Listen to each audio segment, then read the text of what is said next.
topping the news at 5:30. Winter is around the corner. The city of Buffalo is getting ready for that snow, although I don't know if we're all quite ready for it. City of Buffalo is. We're joined now by Nate Martin, the city's commissioner of public works, to learn more about that snow plan. So I think the big thing in it is all of the new items that you have this year. Do you want to run through that full list or just talk about a couple of them? You know, you have 7 new snow plows. I think that's a big one. New pickup trucks. There is a mini ambulance as well. Yeah, certainly fire and police added a couple pieces of equipment to their fleet, which I think are really important from the emergency service perspective. You know, our additions, the plows and the really are that street clearing type of equipment. So we've got 7 new plows and then 8 loaders, which are great. And we've got 6 more plows coming. We're waiting on their arrival. So, you know, once they get here, we'll really have a good supplement to the fleet this year. And is that a supplement? Is that, you know, adding to the fleet? Will we notice more plows on the roads or have some kind of broken down, you're taking them out of service? It's a little bit of both. So some of our fleet is a pretty aged fleet, so some of those aren't as functional. They're not as reliable, so we'll move those out the back end. And then this new equipment would go on the street, certainly. Okay, people will find a warming center in the North District. Explain the warming centers and why you moved things around a little bit. Yeah, so we've got one in each district, kind of what we had last year. And then this year, with some feedback from the community, working with Councilmember Golumbek, certainly, and his input, we shifted locations. So we've got a new location in North, in the North District anyway. So just not an additional one, but a replacement one. So, and from our standpoint, you know, we put the plan out to the public on November 1st. I mean, certainly Mayor Scanlon, you know, working with him since he's taken office, but even prior to that, just making sure that we're ready for winter. He's been, you know, so supportive as a council member, but now as mayor, just making sure we're prepped and ready to go. Yeah, tell me about that relationship. Is he bringing some fresh ideas to this and to this, you know, city snow plan? Yeah, certainly. So he's been very engaged with me as we get closer to winter, to kind of taking office when he did. So even kind of officially taking office, we were meeting ahead of time just to talk through what our response was.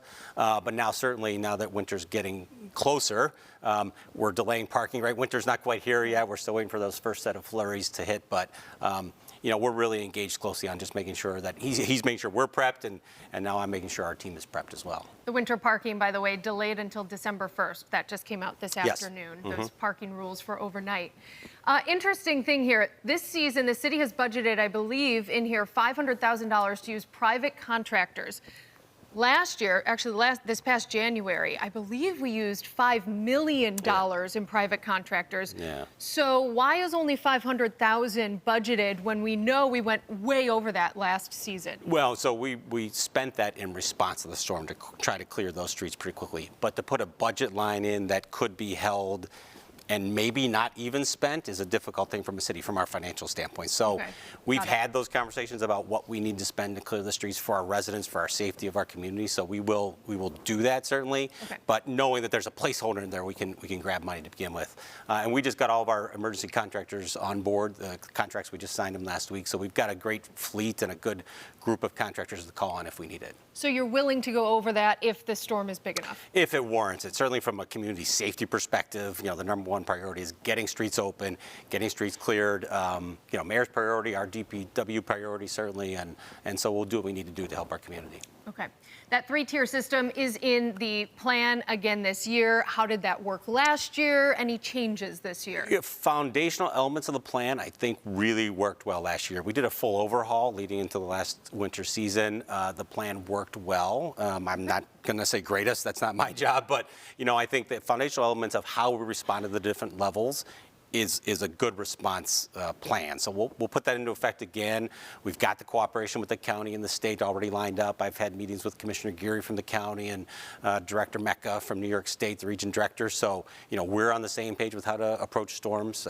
So I think we're in a pretty good spot as a city. Something you did last year, you actually moved cars that were parked on the street and they shouldn't have been, and you were moving them around so you get your snow plows around. There's actually 2 new vehicles to move cars as well this year. How did that work? You know what? We've got some training. I think actually there's a training session scheduled for tomorrow. So with our Commissioner of Parking, Ray Wagner, and his team, we've got 2 forklifts basically that can go in and lift the car. So we don't have to tow them anymore, which from a space perspective, and when there's a lot of snow, it's just a hard enterprise. So we can go in and, like occurred in the blizzard, you go in, pick them up, and move them. Much quicker operation. You can get them out of the way and kind of place them where you need to. So we'll use those on a car that's in the way of a street that we need to get down, or as the case when we did in South Buffalo or Kaisertown, I think it was last year when we had to clear some of those tight streets.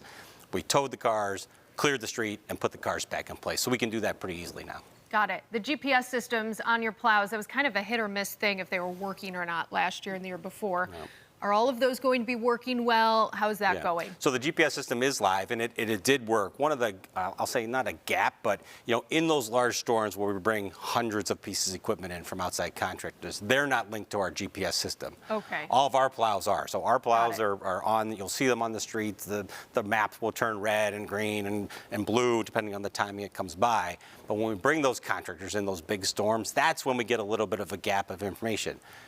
On our operational end, we know where they are. We track them. We work with the contractors all the time. So we have a handle on it, but we've got to try to maybe figure out a better way to communicate that to the public so, they don't see that hole maybe where we don't think we are, but we know we're there. Okay. Nate Martin, thank you so much for all of this wonderful information, for what you do. I know it's a huge undertaking there in the city of Buffalo when it snows. A reminder to folks to sign up for Buff Alert. They will send you alerts when big storms are coming.